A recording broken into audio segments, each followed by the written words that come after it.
Sean Campbell, also known as Sean Storm, Adija Palmer, also known as Vibes Kartel, and Kahira Jones and Andre St. John, also known as Madsus, were convicted of the murder of Clive Williams, also known as Lizard.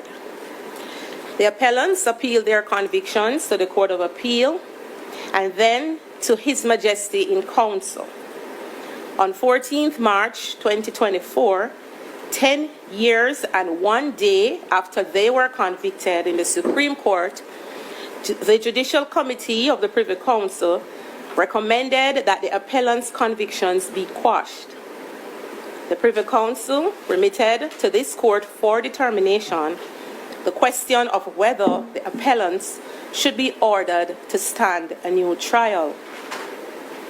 Over 6 days, the court, comprising Judges of Appeal MacDonald Bishop, P. Williams, and D. Fraser, heard arguments by counsel for the appellants on the Crown on that question. The court has considered counsel's written and oral arguments, as well as the authorities and evidence filed by both sides, and has arrived at a unanimous decision. For a fulsome appreciation of the question remitted to this court for determination, and the court's resolution of the issues and sub-issues raised by the parties relative to that question, an abbreviated summary of the background is provided. The allegations in the court below were that the deceased and Lamar Chow, the prosecution's sole eyewitness, had been given 2 unlicensed firearms belonging to Palmer for safekeeping. The appellant Palmer gave Lamar Chow and the deceased a deadline of 8:00 p.m. on 14th August 2011 to return them, with which they failed to comply. As a consequence, Lamar Chow and the deceased were summoned by the appellant Campbell to the appellant Palmer's house at Swallowfield Avenue, Havendale, which we call the Swallowfield premises. They went there by taxi on 16th August 2011, accompanied by Campbell, and on arrival were met by the appellants Palmer, Jones, and St. John. The appellant Palmer asked what plans Lamar Chow and the deceased had for replacing the firearms, to which the deceased replied that he would replace them. They were then both attacked, after which Chow saw the deceased lying motionless on the ground, with the appellant Jones bending over him.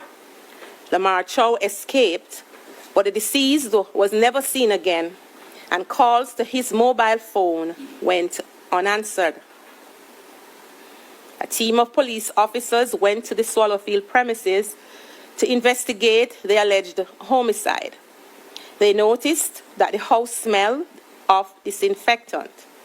When the police returned to the premises on a subsequent visit, they found that the entire interior of the house had been destroyed by a fire. On a further police visit, it was discovered that the rear of the house had been demolished. The police dug at the premises but did not find anything of significance to their investigations. The appellants were taken into custody on 30th September 2011 and subsequently charged for the deceased's murder. They have been detained ever since. The appellants were tried in the Home Circuit Court before Justice Campbell, the trial judge, sitting with a jury. The trial lasted 64 days. During the course of the trial, there were 3 incidents involving the jurors. The first and second incidents are not relevant to these proceedings and will therefore not be discussed. It suffices to state that after the second incident, the jury panel was reduced to 11 members. The third jury incident came to light on 13 March 2014, the last day of the trial judge's summing up of the case to the jury.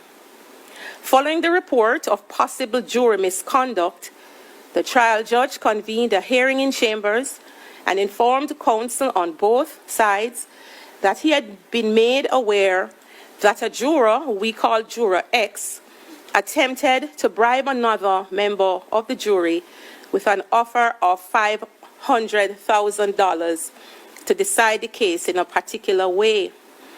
The trial judge and counsel on both sides questioned the forewoman of the jury in chambers. The forewoman informed them that Juror X had spoken to all the jurors and encouraged them to free the appellants without regard to the evidence. There was no evidence to connect any of the appellants with the activities of Juror X. Faced with the possibility of having to abort the trial judge heard submissions from the Director of Public Prosecutions, the DPP, and defense counsel. Despite defense counsel's resistance, the trial judge decided to continue with the summing up and handed the case over to the jury that evening. The jury deliberated for over 3 hours and by a majority of 10-1, convicted the appellants of the deceased's murder on the same day. The appellants were